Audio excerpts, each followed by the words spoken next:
A truck approaches a quarantine zone and is immediately met by personnel who disinfect the vehicle. The driver asks one of them what's going on, and he replies that there has been a minor leak in the biotech district but assures him that there should be no major issues. The driver continues on his way, and while trying to pick up his ringing cell phone, he hits something on the road. He gets out of the truck and sees that it's a deer. However, after checking his vehicle and realizing it hasn't been damaged, he leaves the animal on the road. As he walks away, the deer suddenly comes back to life. Meanwhile, Suk-woo is at work, talking to a client on the phone and discussing the sale of certain stocks. He scrolls through a news site reporting mysterious fish deaths in a reservoir.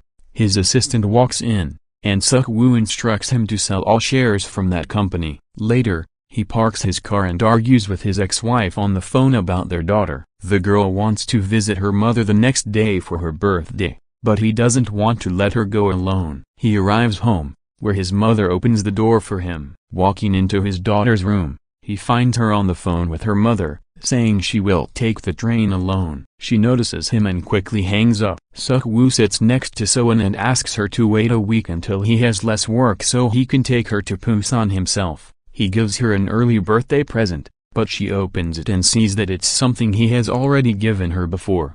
When he asks what else she would like, she tells him that she just wants to see her mother. So-eun insists that she'll go alone so she doesn't waste his time. Suk-woo and his mother talk about So-eun. His mother advises him to have a heartfelt conversation with his ex-wife when he goes to Busan. He tells her that it's an important time for him at work, but she reminds him that it's an important time in So-eun's life, too. She then leaves him with a camera that contains a recording of the girl's recital, which he had missed. Suk-woo watches the video and realizes how much his daughter is hurting. He decides to take her to Busan himself. In the car, he talks to So-eun about the recital, trying to turn it into a life lesson. While driving, he almost collides with an ambulance on the road. They stop and watch as a full cordon of emergency vehicles rushes past. Suddenly, So-eun notices soot falling from the sky, and a distant fire is reflected in the car's window. At the train station, the train to Busan is preparing to depart.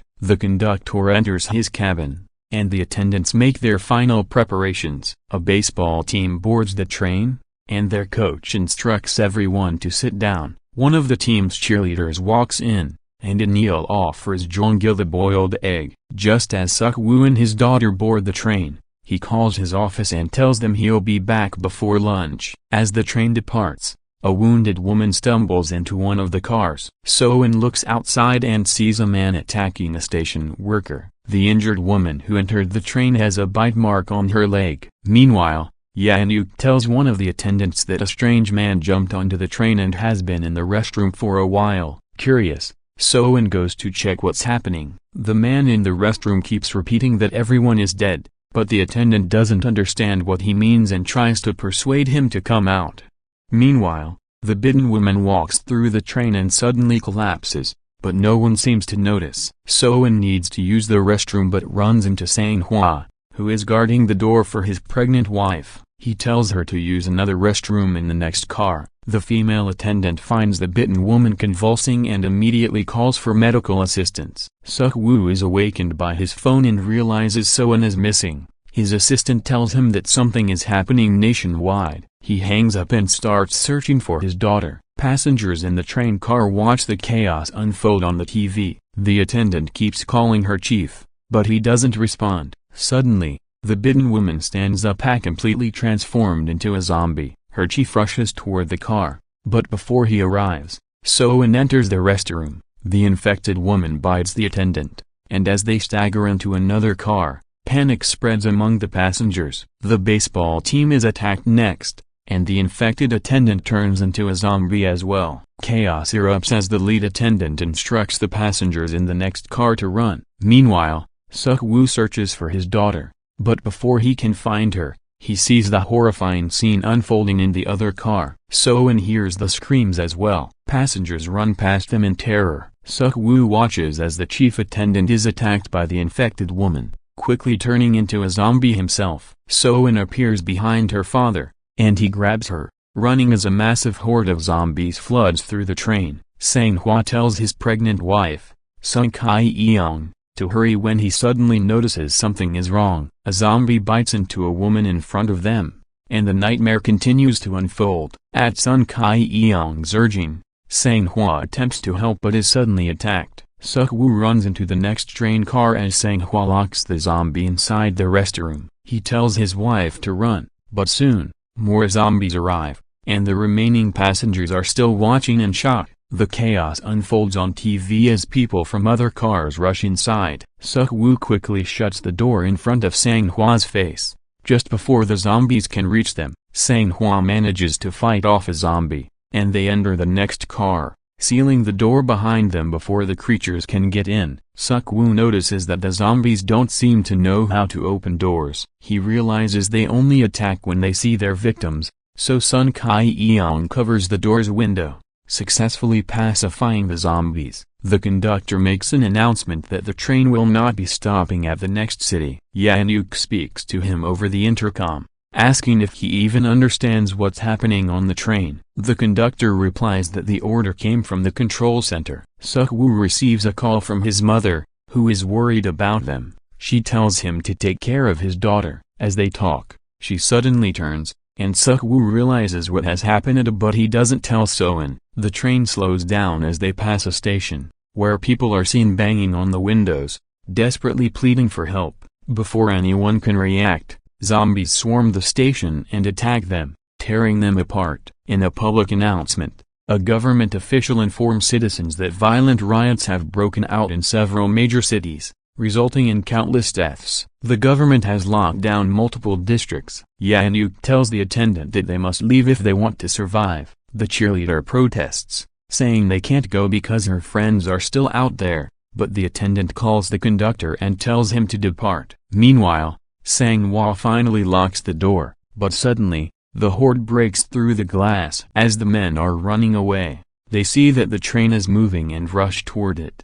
However, at the base of the steps, two baseball players are taken down by zombies. The last one freezes, but Suk-woo pulls him up and gets him running. On the train, Sang-hwa lags behind, and Suk-woo extends his hand to help him. Instead of taking it, Sang-hwa picks up a baton and shield, fending off the incoming zombies. Eventually, he makes it inside as well. Meanwhile, the conductor contacts the control center, asking if there is an open route to Busan. He is instructed to continue but requests to be informed when communication is established with the station. Sung Ki-yeong and the others are trapped between two cars full of zombies.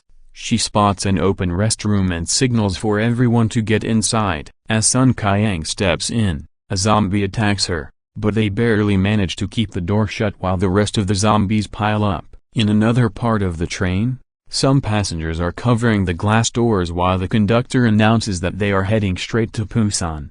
The cheerleader receives a call from the last surviving baseball player, who apologizes, saying no one else made it. At the same time, Suk-woo is trying to reach his daughter when he hears Sang-hwa talking to her on his phone. She tells him that they are trapped in a restroom in car 13, while the baseball player informs them that the others are in car 15. The men prepare to rescue them. Sang-hwa plans their approach. He'll take the front, the boy will stay in the middle, and Suk-woo will cover the rear. They wait until the train enters a tunnel, reducing the zombies' visibility. As soon as they are spotted, the three of them charge forward, fighting together as an unstoppable team. Sang-hwa takes on zombies with his bare hands while Suk-woo backs him up, and the boy wields his bat as a weapon. The next car is filled with zombified baseball players, and the boy hesitates. Sang-hwa shoves him aside and fights them off. Suk-woo finds another bat and joins the fight. They struggle against the baseball zombies,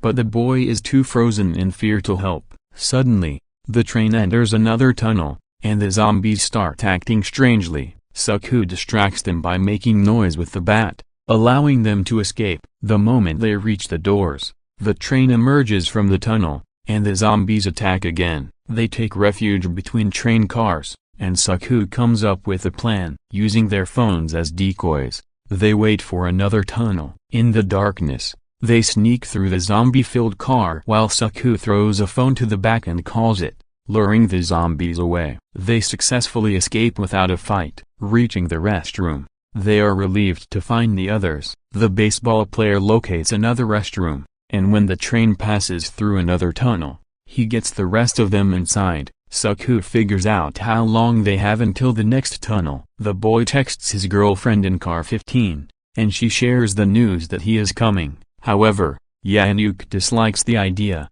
fearing they might be infected. The others seem to agree with him. The girl begs the attendant for help in convincing them, but he sides with Yeon-sung. As the train enters another tunnel, everyone exits the restrooms, but now they must find a way past the zombies. They crawl along the overhead luggage racks while Sang-ho distracts the zombies. Once they are safely down, they move to the next car. However, the homeless man trips, and Sang-ho helps him up, leaving them both stranded in the car. As the train emerges from the tunnel, Sang-ho counts down for them to run, but the homeless man accidentally steps on a soda can, attracting the zombies. They barely make it through the door, but Sang-hwa is forced to hold it shut as a zombie gets lodged in it. The baseball player calls out to his girlfriend in the next car, but the door is locked. The passengers in car 15 have sealed it from their side, preventing her from opening it. Sang-ho rushes to help Sang-hwa while the boy desperately tries to break through the other door.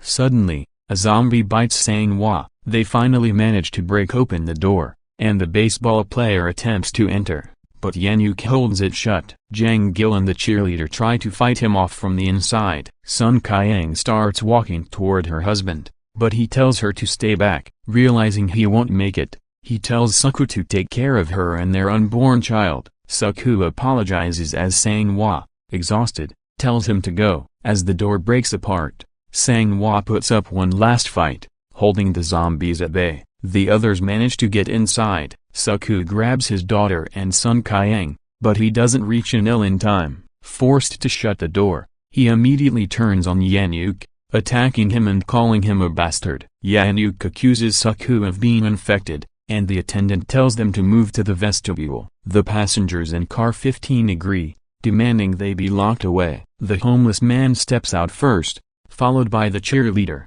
who chooses to stay with the baseball player. Pusanhaeng insists that she and So-an must go too, and Sang-ho follows. Jang Gil sees her zombified sister on the other side of the door and opens it before anyone can stop her. The passengers in car 15 are overwhelmed by the zombies. Meanwhile, the conductor contacts Busan for an update but receives no response. He sees fires burning in the city. Sang-ho finally talks to his daughter, promising to take her to her mother for her birthday. Later, he gets a call from his assistant, who confirms that Busan is the safest place left and reveals that the virus originated from one of their own companies. Suddenly, the train screeches to a halt due to a blockade. The conductor announces that he will find another train to get the remaining survivors to Busan. Yeon-sung and the attendant have survived. The conductor checks the first train he sees, but it is packed with zombies. He continues searching. Meanwhile, Sang-ho urges the others to find a way to Busan. The conductor eventually finds an empty train and starts moving it. Yeon-sung and the attendant hide in a restroom. Yeon-sung tells the attendant to go first and then shoves him into the zombies to escape. A burning train car crashes into the survivors, separating them. The baseball player saves the cheerleader, but when he tries to break open the door, Yeon-sung enters, sacrificing the girl and leaving the boy to fight off the zombie alone. He manages to escape, but the girl turns in his arms and bites him. So-an wakes Sang-ho. He, Pusanhaeng, and the homeless man are trapped beneath a derailed train car. Yeon-sung runs toward the moving train. When the conductor tries to help him, he abandons him instead. The collapsing train car gives Sang-ho a chance to pull the others out, but the homeless man stays behind to hold off the zombies. Sang-ho, Pusanhaeng, and So-an run for the moving train while zombies pile on top of each other to reach them. They manage to board, but so do the zombies. Sang-ho fights to get rid of them, finally succeeding. Searching for the conductor, they instead find a turned Yeon-sung in the cabin. Yeon-sung fully transforms and attacks. Sang-ho fights him off, with Pusanhaeng helping to push him away. Finally,